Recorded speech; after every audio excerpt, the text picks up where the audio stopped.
What do you do when corrupt leaders take over your church?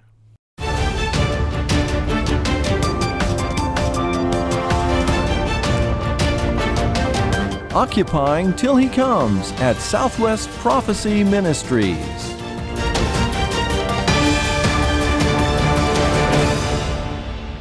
Welcome, friends. This is Dane Rome, your announcer for today's Last Days Beacon program. Thanks for listening, and thank you for joining us.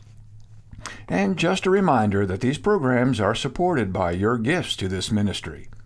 If you would like to contribute to this ongoing faith ministry, which deals with Bible prophecy and current events, simply go to our website to contribute. Our website address is www.swpm.us. You'll find a donate link on the homepage. The website address again is www.swpm.us. Thank you for your prayers and support for this faith ministry. Well, on today's program, Dr. Schnittger talks about his brand new book entitled Corruption in Christian Leadership. The book is subtitled An Expose and Analysis of Corruption in the Leadership of American Churches and Christian Organizations. This book shines the spotlight on people who profane the Lord's work and afflict the Lord's people. While they're not in the majority within evangelicalism, they are far too many, and they exert far too much influence. This book deals with biblical examples of corrupt leaders, as well as the findings of sociological studies regarding Christian leadership. The purpose of this book is to help you identify and respond wisely to corrupt leadership that may exist in your church or Christian organization. Also, if you've been harmed by such leaders in the past, this book will aid your discernment and healing. Let's join Dr. Schnittger as he discusses corruption in Christian leadership. Thank you, Dane, and welcome, friends, to another Last Days Beacon podcast. I am encouraged by the increasing number of people who view our weekly podcasts. We provide these free of charge to help equip you as an end-time saint. Today we conclude a series of broadcasts that deal with content in my brand new book entitled Corruption in Christian Leadership. The book is subtitled An Expose and Analysis of Corruption in the Leadership of American Churches and Christian Organizations. This book is based upon my over 40 years in full-time vocational service in Christian ministry, both in the pastorate and in parachurch ministry. This is a book I did not want to write, but felt compelled to do so. It contains information that I was never taught in Bible college or seminary, but information I wish I had been taught. I am sharing it to help those who are either in Christian service as an employee of the church or a Christian organization. It is also written to church-going Christians, because there will probably come a time when you will be exposed to corrupt leadership in your church. This book will help you to understand the kind of person you are dealing with and how to deal with them. In today's podcast, I'm going to answer some final questions dealing with the unpleasant topic of corruption in Christian leadership. These questions today are: what does it look like when corrupt leaders take over your church? And then number 2, what do you do when corrupt leaders take over your church? So we're dealing with what does it look like from the view of the pew, when corrupt leaders take over your church. Well, perhaps you are not in leadership of the church you attend. So are there observable signs that corrupt leadership has taken over your church? Let me suggest some things to watch for if questionable changes are taking place in your congregation. First, you may notice that the leadership circle is growing smaller. For example, in the church, you may begin to see the same few people in the pulpit, especially communicating on leadership issues. Perhaps some are new people you hadn't seen before. At the same time, you may notice that some of the long-term leaders are not as visible anymore. These are clues that behind the scenes, a change in leadership is taking place. Second, a takeover is often accompanied by announcements of a changed direction or reorganization, or there may be a push for new programs or facilities that do not make sense logically or financially. These changes are often promoted in an excessive or manipulative manner, such as being God's will, Holy Spirit directed, or other calculating language. These changes may be wedge issues designed to push out the old leadership and establish the new.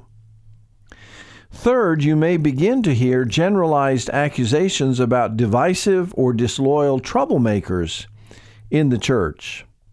These accusations may come from the new leaders who have risen to prominence. These accusations will often be described in cunning, self-serving terms such as satanic attacks. Fourth, you may notice that some long-term staff members are being fired, and others are resigning under mysterious circumstances. At the same time, you may notice some long-term lay leaders exiting the church. This usually signals that corrupt leaders have taken over your congregation. Usually, these departures will be accompanied by derogatory comments about those who have left, and an unwillingness by the new leadership to answer questions about the causes of these departures. Finally, the new leadership will put a positive spin on these departures and will also make promises of very desirable outcomes from these changes. One organization that was taken over by corrupt leadership concocted a narrative that both slandered the disloyal and painted a rosy picture of the future in the same breath. One of the minions in this newly ascended corrupt leadership was heard to say, quote, "Now that the troublemakers have left, we will be even better than before." By the way, Paul and Silas were also labeled as troublemakers when they interfered with a criminal enterprise in Philippi, Acts chapter 16. In my experience, when you expose criminal operations, either doctrinally, ethically, or financially criminal, in a Christian organization, the criminals will label you as a troublemaker. I have known of such troublemakers or whistleblowers being sued and having restraining orders placed against them. Power-hungry leaders will stop at nothing to drive out principled and courageous whistleblowers. The next question is, what do you do when corrupt leaders have taken over your church? In my view, when corrupt leaders take over your church, you should consider them as unbelievers, and you should separate from them.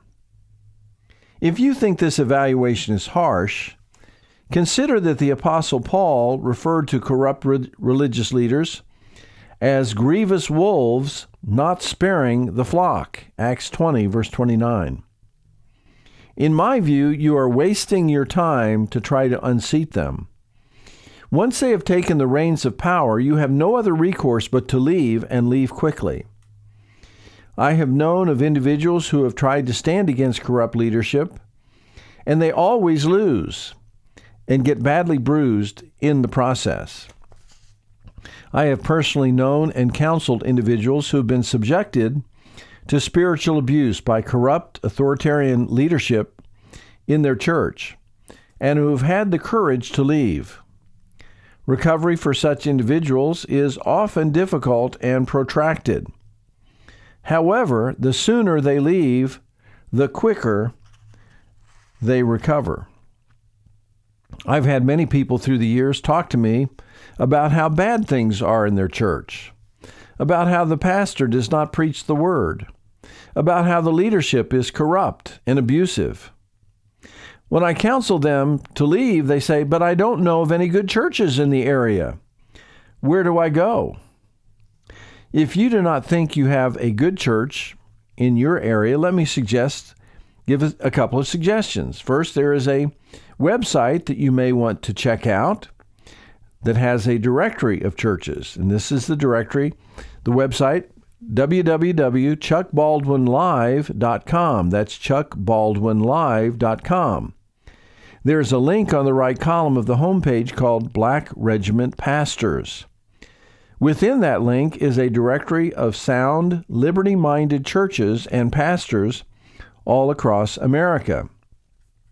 Let me also suggest you access a directory of churches that offer an Awana program for children. Awana is a Bible-based evangelical discipleship program for children that is widely used in fundamental churches across America. The website for this directory of Awana churches is www.awana.org/find-Awana. That's awana.org/find/Awana. If after looking at these directories you conclude that indeed there is no good church in your area, my advice to you is this: start your own church. Gather your family and like-minded friends in your living room or a nearby restaurant with a private room and start holding worship services. Many new churches are started because of church splits. Keep in mind that many first-century churches started and flourished in homes. There were no church buildings in the first century. For example, the first church in Europe met in the home of Lydia, Acts chapter 16. It is my view that as American churches descend more and more into apostasy, home churches for the faithful remnant will become more plentiful, just as it is in China and Iran.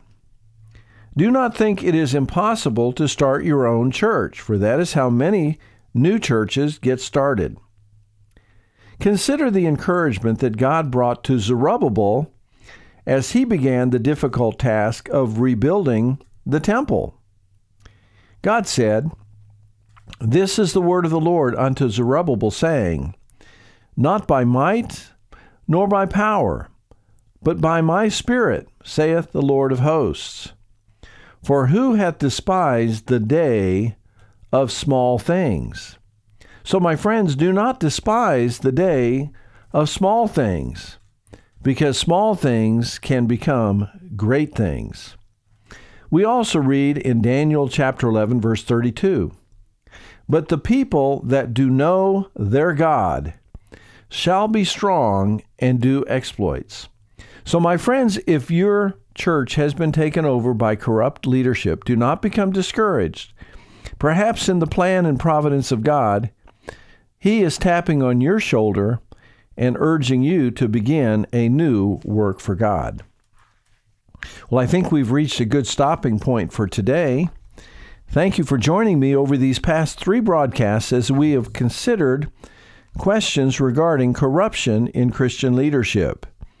And now our announcer, Dane Rome, will share how you may obtain a copy of my latest book.